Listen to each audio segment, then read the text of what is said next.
You can see your grades. They are in Hack. I kind of laid out the rest of the calendar through the semester. So you'll see Unit 6 is pretty short. It's only a couple of lessons. The test for Unit 6 will be worth, oops, I didn't mean to highlight all that. It's worth 3 different grades. So right now you have 4 grades, and this next test is going to be 3. Because we wanted it to be sort of balanced with the quadratics unit. But they are, I think you've been through the ringer with quadratics. I think polynomials is not terrible, but it is a lot of stuff. Not today, but it is stuff that is kind of new. We'll get into more of that next break. Today will be very easy for you.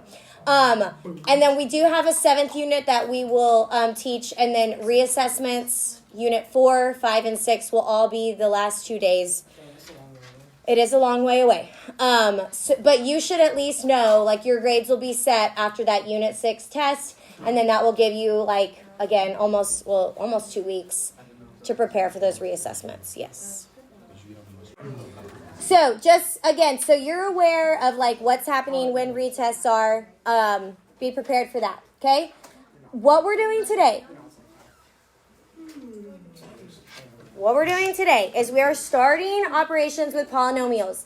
After the 6.1 lesson, which is going to be after break, you will be seeing some new stuff, okay? But for today is really not much new. But first, we just need to kind of introduce what a polynomial is. So a polynomial is a function which involves only non-negative integer powers. So positive integer exponents. So whole number, positive exponents is what that means. Only positive integer exponents of a variable and an equation, like a quadratic, a cubic, etc. So you have seen polynomials up to this point. It's just we didn't go higher, or you didn't in Algebra 1 go higher than an x squared. We will see higher powers, higher degree. There's another vocab word that I want you to know, and it is degree. Hold on, let me turn this so my paper's not crooked. I'm about to tell you what that is. Okay, so the degree, I'm struggling here. The degree is the highest exponent of a polynomial. All right, I gotta figure.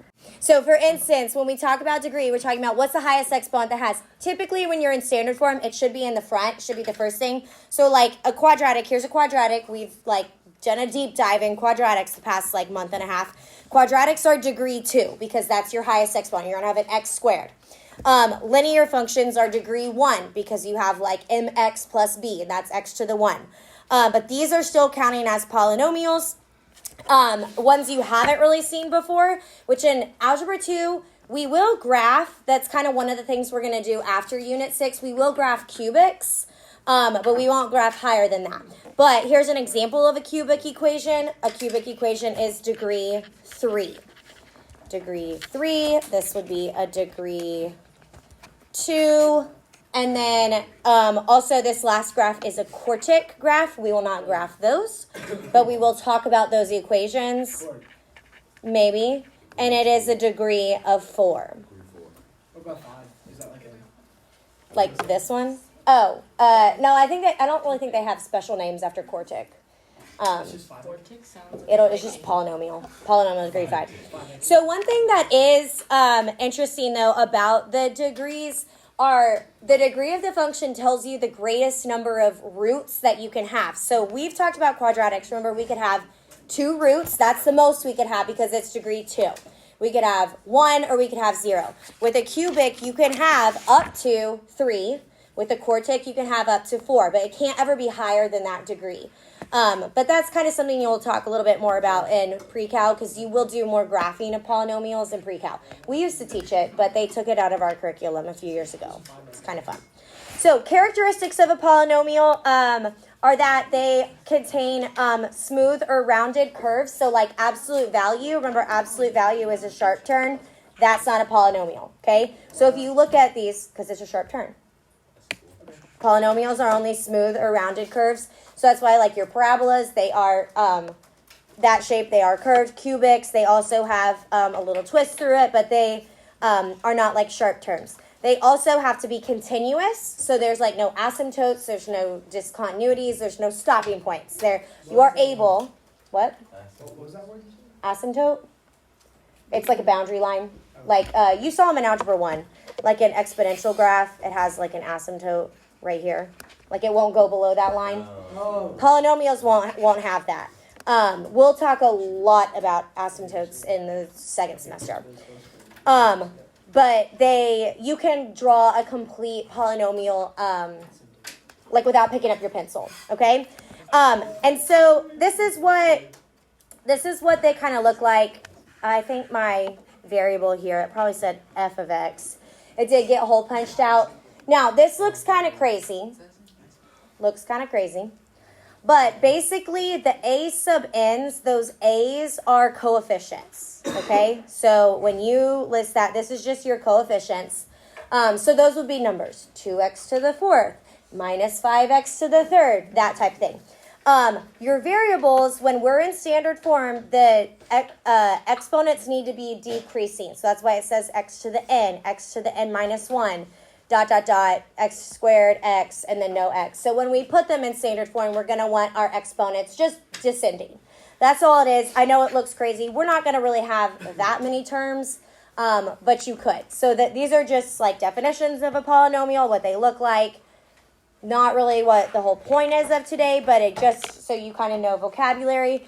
What our point of today is how do we perform operations with polynomials?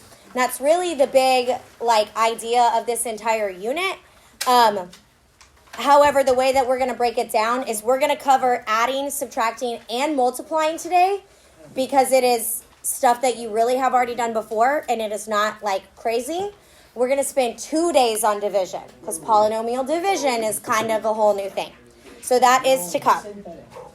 Yes, that's one of them. All right, so let's go to page 2. Adding or subtracting of polynomials. Okay, y'all? All this is combining like terms. You need to be careful about distributing minus signs if it is a subtraction problem. She put the 2 steps was to put them in order first and then combine like terms. I kind of combine like terms and then I put them in order, but that's just kind of up to you how you want to do that. But when you're adding and subtracting, the only thing that's changing are the coefficients. What's a coefficient? The numbers in front of the variables, okay? So when you're combining, you're just adding those coefficients together. The exponents are not going to change. Like terms have to have the exact same base and the exact same exponent. So number 1, to be honest, your instructions on most questions of your test will say simplify. That could mean add, subtract, multiply, or divide. So you got to kind of pay attention. There's no parentheses on number 1, so we're just literally going to put stuff together. Now, what I'm going to do is go through and find what is the degree? What is the highest exponent that I have in this problem? 4. So I'm going to focus on anything that has an x to the 4th, and I'm going to underline those terms. So I have 2 things, a positive 5x to the 4th and a positive 3x to the 4th. When I combine that, that gives me 8x to the 4th, okay? And sometimes people like to kind of mark the terms out when you're done so you know you're finished with it. Do I have any, I'm checking for descending order. Do I have any x to the 3rds? Yes. I got 1, so I'm going to circle that, just 1. So I'm just going to drop that down. It's not changing, okay? Done with that. Do I have any x squareds? Yes. How many? 2. And if you notice, I'm always including the sign of that in my, and you don't have to do the shapes. This is what I do in Algebra 1. It seems to help them. But I've got 4x squared plus 6x squared. That's going to give me what? And it's positive, so I have to have a sign in between too. Done with the x squareds. And then what's left? Negative x. And very last constant, positive 2. Okay?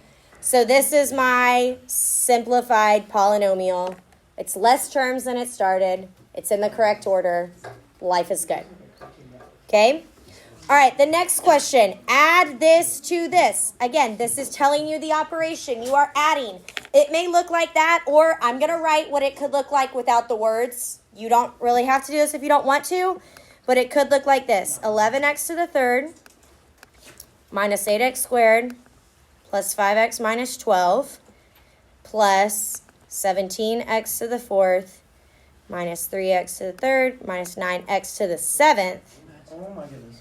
Plus 4 minus 2x to the third. These are always really easy to make up because you just throw random numbers everywhere. Okay? You're welcome. Again, so it could be given to you in words or it could be given to you like this. Pay attention to the symbol. This is an addition symbol. Do the parentheses. Where?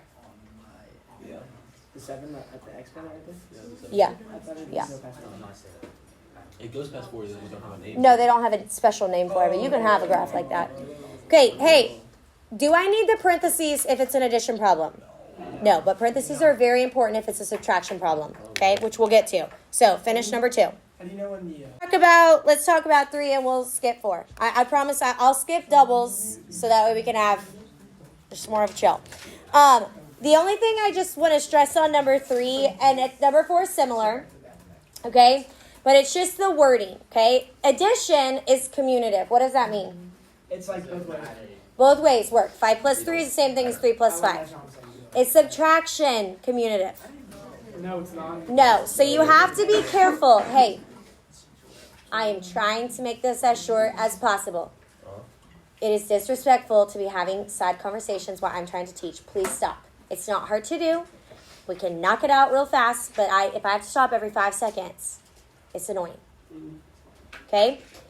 You have to pay attention to the order here. Now look at what it's telling you to do. It's telling you to subtract this polynomial from this polynomial. So if you're actually like putting that together, taking the words out, the operation is subtraction. But what polynomial is going to go in front of the polynomial, in front of the minus sign? The second one. Okay? What you're taking it from. 7x to the third plus 13x minus 8x to the fifth plus 20x squared minus, sorry, I ran out of room. Then you put the 1 in front. So the order does really matter here, and you just have to watch the wording. The next thing that I would do is, again, I could give you a problem that's written in words like this, or I could go ahead and give you one that is set up as subtraction, like what I wrote below. If you have a minus sign right there, you do need to, I always do my subtraction problems in 2 steps. I would rewrite it, dropping all the parentheses. My first polynomial is not going to change. So I still am going to have 7x to the third plus 13x minus 8x to the fifth plus 20x squared. And again, if you want to rearrange that and put it in order, that's fine. But what is going to happen to the second of everything? You have to distribute that minus to everything that it is in front of. So my negative 2x to the fifth minus a negative becomes a positive 2x to the fifth minus a positive 3x cubed becomes a negative 9x squared becomes a, and then positive 5 becomes a, and then now I combine like terms. So it's like the subtraction takes just one more step. That's kind of dumb. Okay? These real quick. I worked both. I know I told you didn't have to do 4, but I worked both just for my answer key. Hey. Okay? So you can check and see. Again, the thing is we can make the polynomials just like, the only way to really make it harder is just subtraction problems maybe, and even just like making more and more terms. But at the end of the day, you're just combining like terms and distributing minus signs and things like that. Okay? Now, the other operation that we're going to do, again, if you skipped 4, that I told you I could skip 4. I'm just trying to get my answer key done so I can put it on Canvas. We did, oh wait, just kidding. We're not quite done with add and subtract. Actually, this is kind of a blend. But I like these. Put a star by 5 and 6. These kind of seem like SAT-like also. So I gave you 2 functions. F of x is 3x minus 7, and g of x is a quadratic x squared minus 4x plus 5. So number 5 says find 3f of x minus 2g of x. What do you do? What does that mean? 3 times f of x. You plug that, John, in. Plug it in. 3 times, what is f of x? X is 3x minus 7 That's what we already does, yeah. minus 2 times, what's g of x?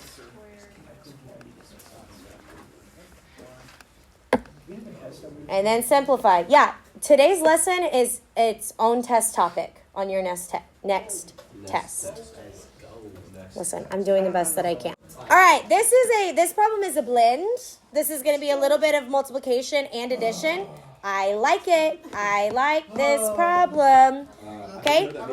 So it says 3 times g of x. So g of x, and just make sure you're getting the right variables, okay? Or the right functions. So g of x is the quadratic. Miss McConnell, I'm struggling, man. You're fine. No, you're not.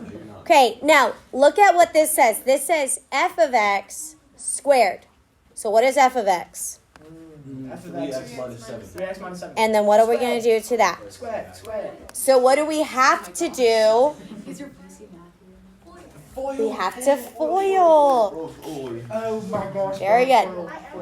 So distribute and FOIL. And then combine like terms. All right, so again, it's kind of a combo, a little bit of multiplying, a little bit of addition. But watch out for this. This is something that, hey. Guys, please, Matthew's listening.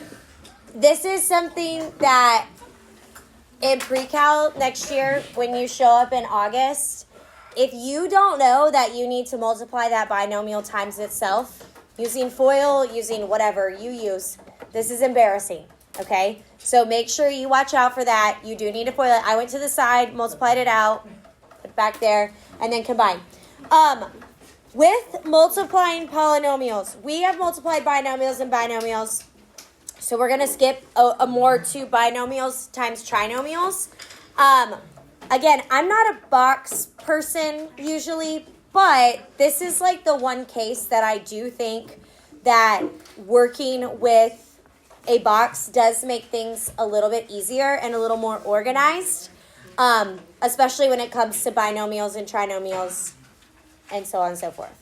So I will do 7. I want y'all to do 8. And then we'll review how to do 9.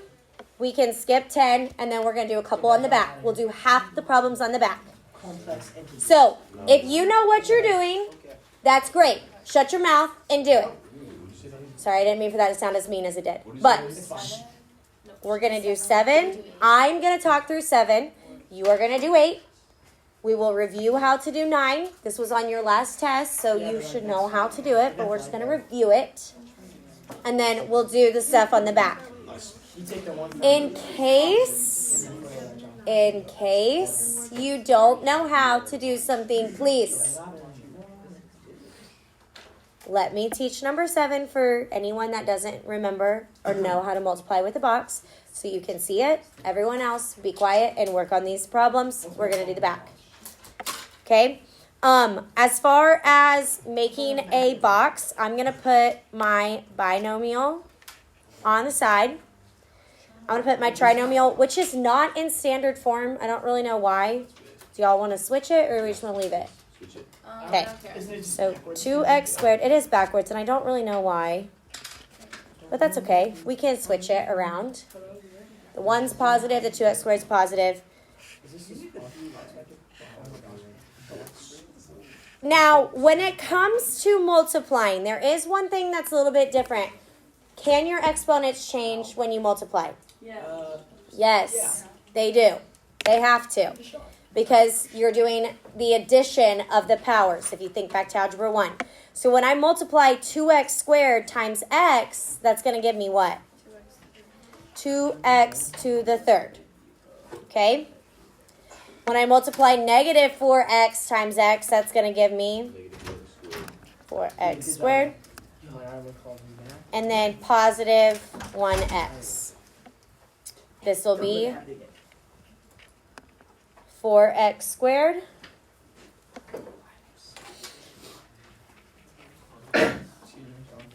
minus 8x,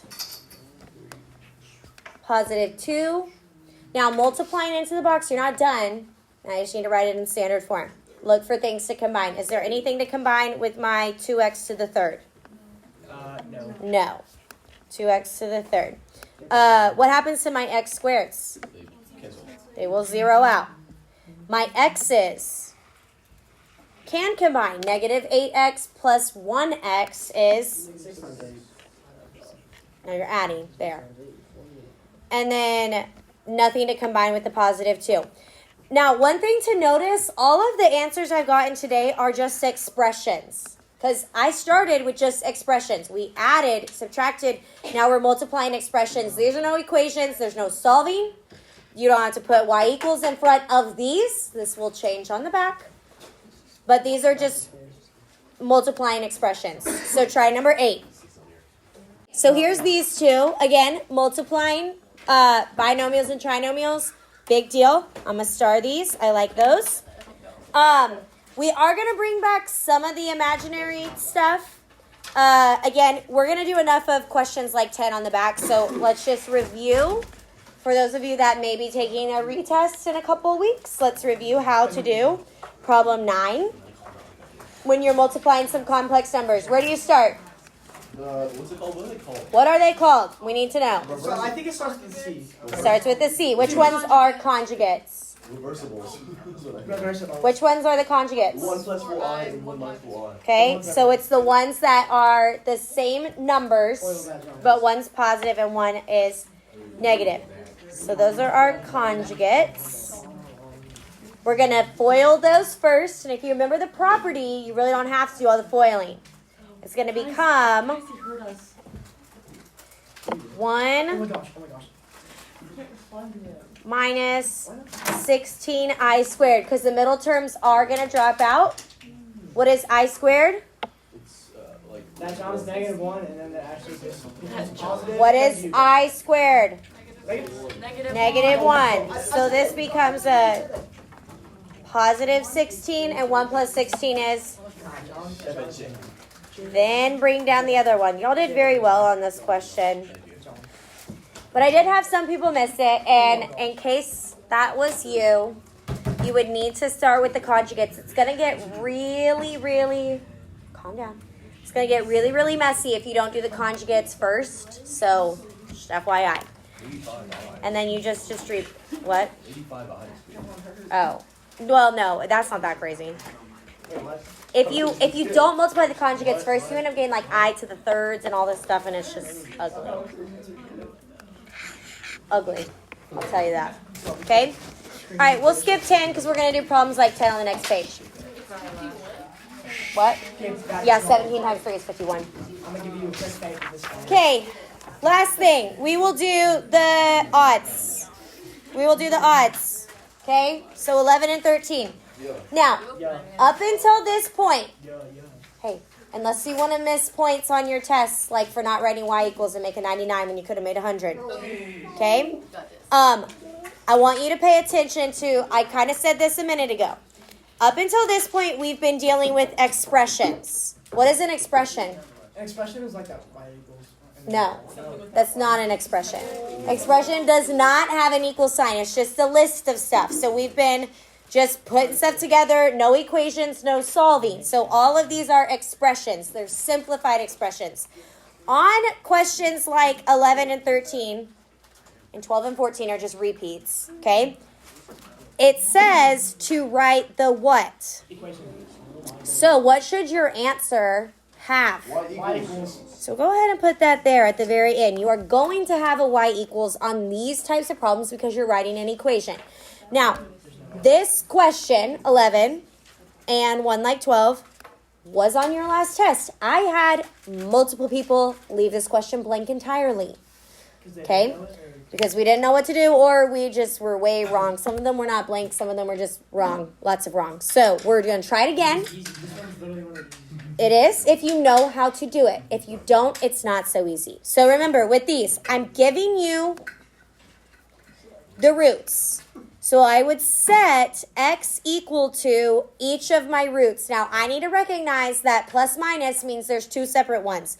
So it's 2 plus 3i, and x equals 2 minus 3i. That is the thing. I had a lot of people that were just multiplying these times each other. There was no x anywhere, didn't know where to start. I don't know.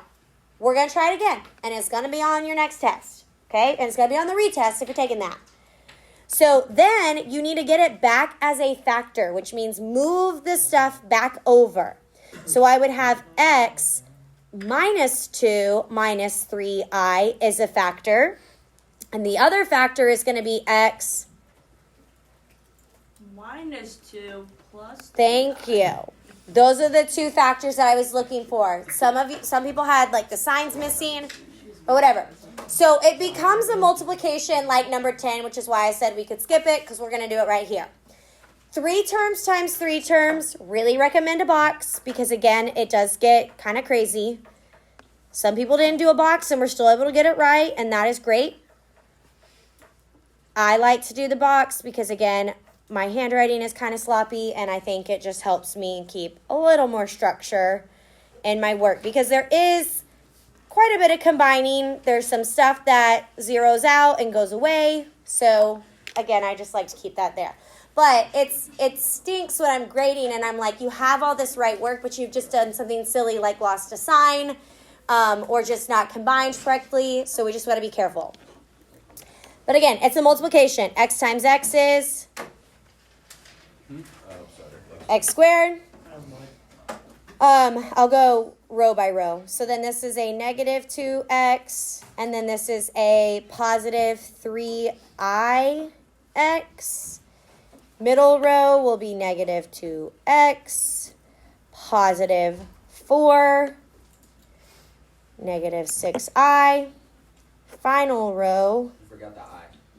I forgot the what? I did forget the I right here. Thank you. I was about to say, why is this not going to be right? Thank you. Negative 3ix, positive 6i. Okay, this was probably one of the biggest mistakes here. What is this last box going to be?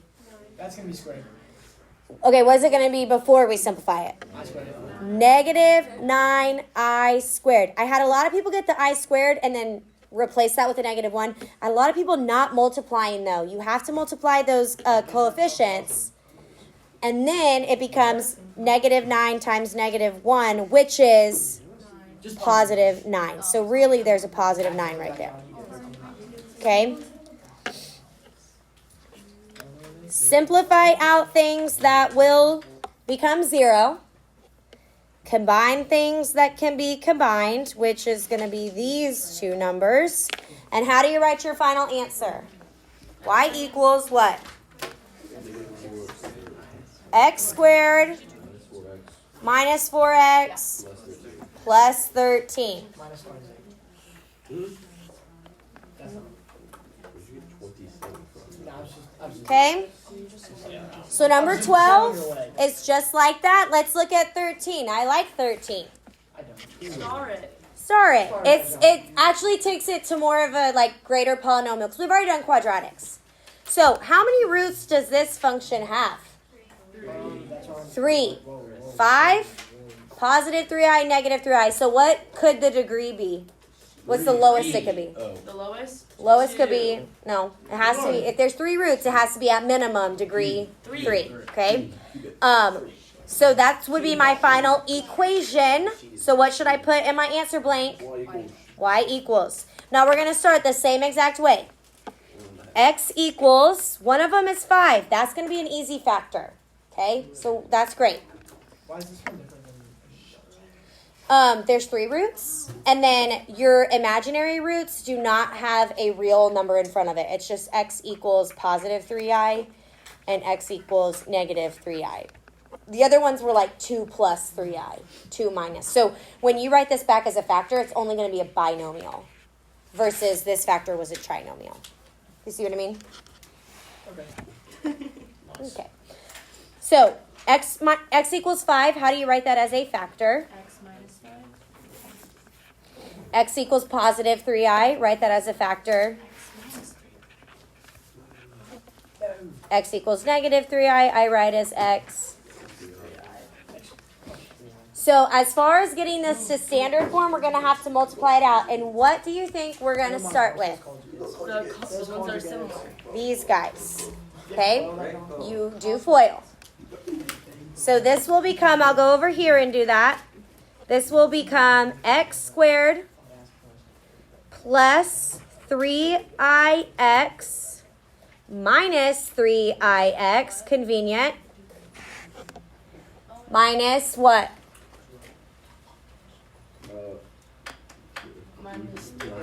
Minus 9i squared.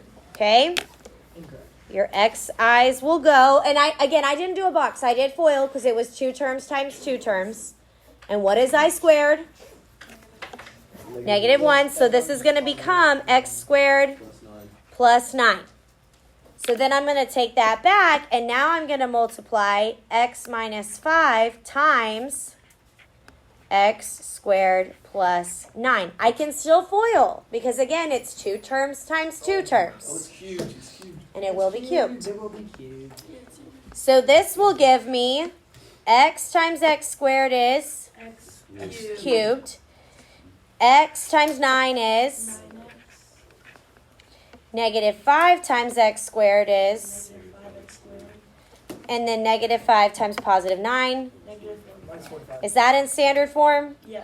Almost. Almost. So that's why I didn't write it right here with my answer. I want to go descending order. So x to the third. Next term I would put Minus 5x. -5x squared Plus 9x. plus 9x minus 45. And that would be my final answer. Try 11. Try 11 while I pass, try 14. I don't know why I just said 11. Try 14. Pass this out to you. This is your polynomials practice. Again, listen, there's only 3 lessons that made it into the notes packet and on this practice. There's going to be a 4th lesson, but we'll have a little addendum after break. There's 9 questions to do today. That seems like a lot. They are quick. I have an answer key if you want to come check your answers. I will be checking. I hope you're listening. I will be checking homework every 2 days. So you will have a homework check on the 6.3 lesson. Also, I know this kind of stinks for you guys because it's Friday. But what are you going to take on Tuesday, the 28th? You're going to take a quick check for understanding, okay? Over this, it's add, subtract, and multiply. It shouldn't be a big deal that we've got Thanksgiving in between. But homework check will be on the 6.3 lesson. So use the time you have, check it, get it done.